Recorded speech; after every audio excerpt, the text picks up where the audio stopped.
take us through the process of, at the Combine, was Orlando Brown on your radar? And then when you found out that he wasn't going to be tagged again by the Chiefs, was he someone that, you really stood on the table for? Like, how did you get involved in landing Orlando Brown? Yeah, really, it's my hat's off to Duke and his crew and the ownership, because it really kind of came out of nowhere. I was not expecting us to be in position to do anything for someone of his caliber. And it just kind of came on our radar, with me anyways, the day that I think we got that deal done. So it was exciting. He said, hey, take a look at this guy, and he might be in play. I'm like, you got to be kidding me, really?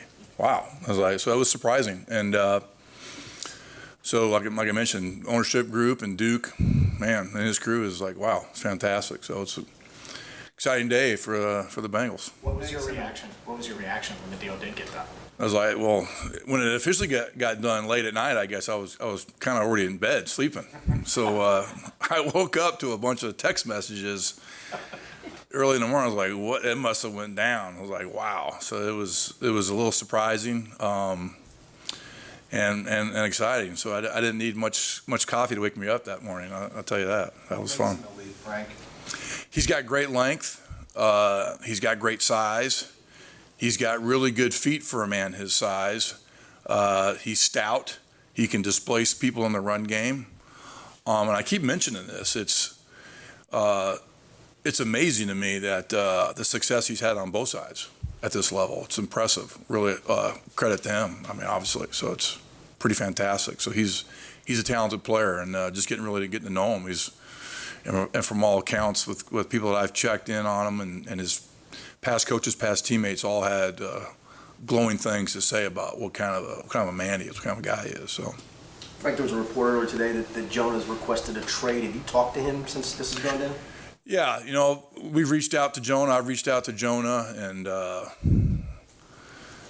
don't want to really spend a lot of time talking about that. I mean, I'd love to coach Jonah. I love coaching him, and there's an old saying that this is a great game and a crazy business, and I hope we get to coach him. He's a good football player. He's got a bright future, and hopefully it's still here with the Bengals in 2023. Just following up on that, with LC rehabbing and you're not sure right now when he's going to be able to go. You guys just added Cody Ford, and with this recent report about Jonah, what would you say the right tackle spot looks like right now for you guys? I guess you could say a little bit undetermined for all the reasons that you brought up. I mean, it's March 17th, so happy St. Patty's Day to you guys. Shout out to my dad. It's his birthday. Happy birthday to my dad. But so, I mean, we got a lot of time to figure that out, right? Training camp, off season. So it's we'll line up somebody, I promise, at right tackle when we need to. So it'll be fun to figure out how that all works out. That's part of the excitement of being a part of the NFL. But on that note, in terms of the permanence, Orlando was up here saying he feels one of the reasons he signed was he knows he's going to be left tackle here Right. for 4 years. Right. How does it help you to know you've got that guy at your left tackle for 4 years? Right. It's outstanding. It's fantastic. It allows you to kind of hone in on a couple different areas of need and work guys in the rotation on one area as opposed to flip-flopping guys and trying to get guys both side reps. And so that always helps. The more of those type of guys you can get on your line, the better. You mentioned Orlando's length at left tackle. I mean, you have Cordell at left guard. How beneficial is it to have two guys that are that big on one side of your offensive line? It's fantastic. They're both really strong power players, and we got to maximize and take advantage of what those guys do best, and that's definitely one of them. When you said that you had someone came to you and said, check out this guy, when it's a player of Orlando's caliber, I'm sure obviously you're aware of all the Right. very talented offensive linemen. Does it make it easier in terms of you don't have to watch as much film because he's already such a proven player that you're familiar with? Yeah, I mean, he's a proven player, but I'm spending most of my time studying our guys and our defensive players that we're going against, not so much offensive players in the league until free agency comes up. And so we'll have areas of guys that we think that we may be able to focus on based on our cap constraints, if you will. And then so you're not really looking at the top tier talent tackles at that time. So it's like, hey, refresh yourself with this guy and, take a look at him. It's like, it's an easy thing to do at that point, You said the length and the stoutness. How would you rate his ability as a run blocker versus a pass blocker? How would I rate them? Well, I mean, which do you think he's better at, I guess is the question. I would say he's probably equally good at both. I mean, you obviously are going to want to put him in situations in the run game where he excels, and we do that with some of the things that we were doing all towards the end of last year. That's what he does, what he's been doing. So I think he's just as equal excelling at both. I mean, obviously there's a premium on pass protection, especially at the left tackle spot, really at either tackle spot in this modern day football. So, but he's an accomplished player. It's proven, and excited to have him. Can't wait to get on the grass with him.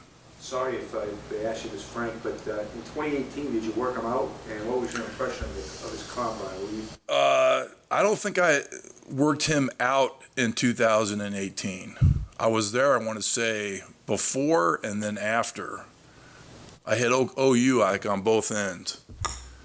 I don't recall being there with him. I want to say it was the year before and then also the year after. But he had a great story with me. I was talking to him before he got his physical today about when he was benched in high school. And it was kind of an eye-opening experience for him. And he was, this kid was running circles around him. That was really not getting heavily recruited, and obviously his coach was all excited about this big kid he got to coach and put him in the game, and he didn't do real good starting off, and he had a rough start. And he sat him down and showed him tape with a kid that was there before, and this is what we expect. And he kind of had a little aha moment, and so I was like, it really at the end I said, there's an old saying, it doesn't matter where you start the race, it's where you finish. And so I know he had a little bit of a hiccup, I think, coming out in the draft with his workout. I mean, it's really at this point it's irrelevant. It's where he's at now and where he's at in the race, and he's pretty far along where you want to see a guy in the race. So it's hats off to him. It's kind of a neat story to hear that he wasn't really handed everything in life. He had to work at stuff, had to overcome things, and it's been better for him. So my hat's off to that high school coach who had the guts and the strength and the wisdom to bench the kid and have him learn maybe a little bit the hard way, not get something handed to him. And he's been better off for it, and he's done well. Frank, you mentioned that you want to coach Jonah this year. How do you think he would transition to right tackle and making that switch? Yeah, I mean, there'll be a little bit of a transition, but he's athletic. He's a smart player. He's a really good player in that regard. So I think he should have no problem getting over doing that with reps and concentrating. He's got a whole off season. Guys have been asked to do that all the time. There is a little bit of transition going left to right, but I'd say it'd be a little bit smoother than going from tackle to guard. So, but he's a good player. He's smart. He's athletic. He understands what he does best, and he's a technician type player. So I think he can do it. I have no problem transitioning over that side.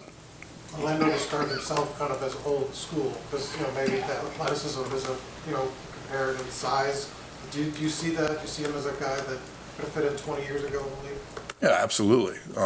He's the caliber player that could fit in any time with the league. He's talented. I mean, don't let I'm not athletic line fool you. I mean, he's a big man and he can move. It's impressive. So it's you got to have a measure of feet to play in space and balance, and he's got that, and he's really coordinated with his feet and hands, working together at the same time independently with his hands. So he's very impressive. There was a lot of speculation from what happened with him and the Chiefs that apparently the Chiefs wanted him to move to right tackle, and then there was also another report that said most NFL teams view him as a right tackle. He said it's really important to him to be a left tackle. Did you view him as someone who could potentially play right tackle, or have you only ever seen him as a left tackle? I see him as an outstanding football player. Like I mentioned, he's excelled at either side, and for the Bengals, he's going to be a left tackle, and I'm excited to have him. He told the story from the 2018 Combine about your guys' meeting with him, and he said he totally botched a question that Marvin asked him. Do you remember that? Do you remember You guys. I wish I did. I'm gonna have to look back, but I wish I did. He said Marvin asked Believe him me. the capital of Spain, and he said it was Portugal. And he knew he was wrong, but he knew he'd botch it. I just wondered, and he said a couple other things he didn't do well. Do you guys remember when he walked out of the room what your... I know this. We will not have that question on any of our playbook or anything on Sunday from the answer, but yeah, it's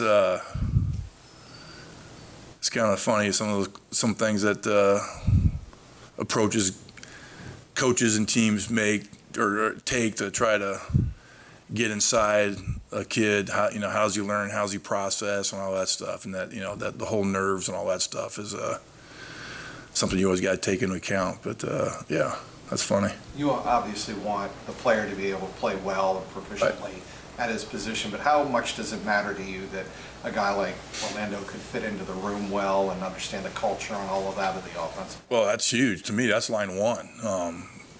In the O-line room, culture is everything. You've got to earn your fit. It doesn't matter who you are or how you're coming at it into the room. You got to be part of that culture. And I think he's going to be a great part of that culture. He's going to work hard. He's got a great personality. He's not a prima donna. He's not a diva. He's not, he's all about ball. He's got a great lineage, so he understands the history of football in the league and a respect for it, which is kind of cool to see. But that's huge. Culture is everything. It's huge in our locker room, and to me, that's the secret sauce of teams in the league that have success.